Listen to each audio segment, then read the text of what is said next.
What if US decides to completely cut off its support to Ukraine? No more weapons, no more money, no more help. What happens next? Does Ukraine still stand a chance, or would that hand Russia a victory? The world is watching, and the stakes have never been higher.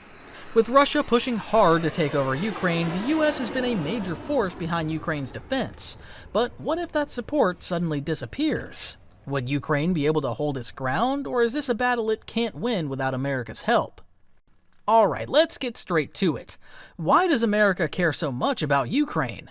Some people think it's just about helping a small country fight off Russia, but there's way more to it than that. First, this isn't a new thing. The US has been involved with Ukraine since 1993, long before this war even started. Why? Because after the Soviet Union collapsed, Ukraine became independent, and America saw a chance to pull it toward democracy in the West, instead of letting it fall back into Russia's control. But here's the biggest reason Ukraine matters: resources. Ukraine is sitting on a treasure trove of natural gas, rare minerals, and metals, with an estimated value of anywhere from $16 trillion to $25 trillion. That's not pocket change. A lot of these resources are in the Donbas region, which is exactly where Russia is fighting the hardest. And it's not just about money, it's about power. If Russia takes Ukraine, it gets control over these resources and strengthens its grip over Europe's energy supply. But what if Ukraine wins? The West keeps those resources in friendly hands, and Russia stays weak. And let's not forget, if Ukraine falls, we're not just dealing with Russia getting stronger, China is watching closely too. A stronger Russia means more military power in Europe, and it could embolden China to make a move on Taiwan. So what happens in Ukraine doesn't stay in Ukraine, it affects the entire global balance of power. Now let's talk about the whole military aid thing.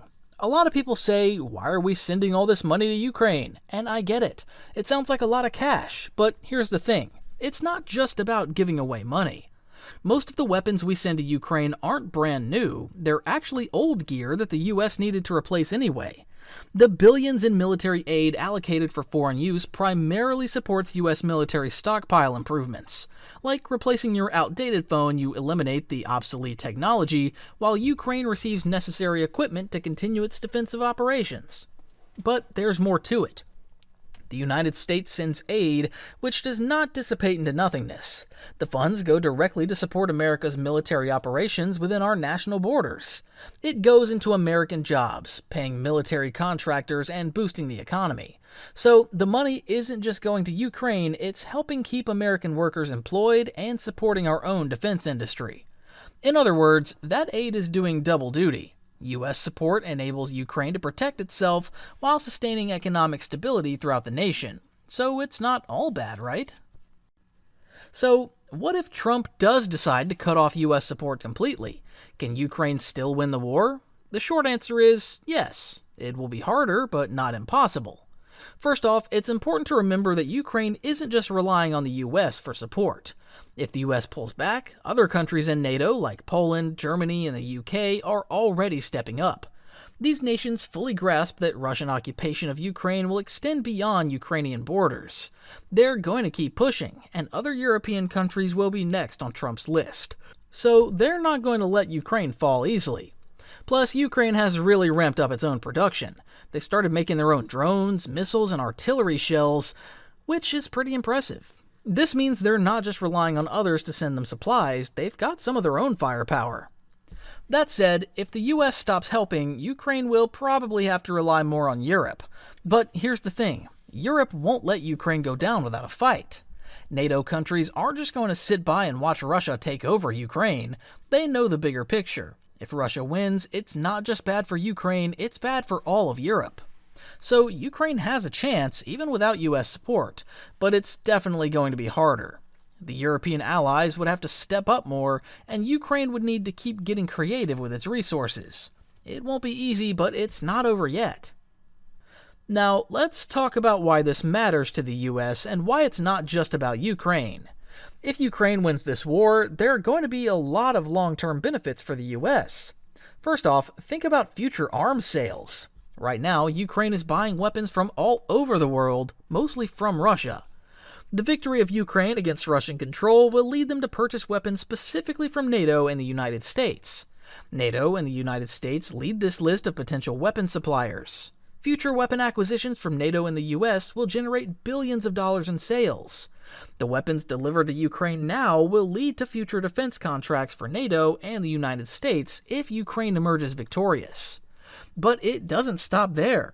When the war is finally over, guess who's going to rebuild Ukraine? American companies. You know the ones, those big construction firms, oil companies, gas companies, and mining corporations. They're already lining up for those contracts. Ukraine needs to rebuild everything from infrastructure to energy systems, and the US is in a great position to cash in on that.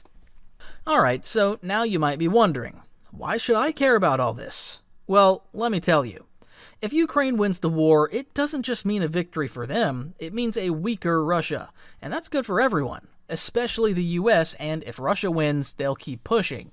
Ukraine is just the start. After that, they'll set their sights on other countries in Europe. Poland, Finland, the Baltics, they're all in danger. And then there's China. If Russia wins, it sends a message to China that they can start making moves too. Imagine China invading Taiwan suddenly. The US is facing two major powers at once. But if Ukraine wins, it sends a strong signal to both Russia and China that the West won't back down.